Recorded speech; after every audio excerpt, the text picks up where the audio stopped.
How to disable Play Protect. Hello and welcome to our channel. In this tutorial, I'm going to show you how you can disable the Play Protect on your Google Play Store. So please watch till the end to properly understand the tutorial. And if you find this video useful, please give it a thumbs up and subscribe to be notified when we upload new videos. So without any further ado, let's get started.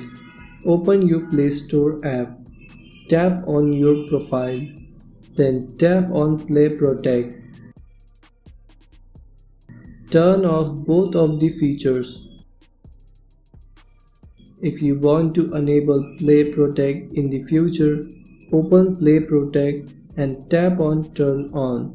So this is how you can disable and enable Play Protect on your Play Store app.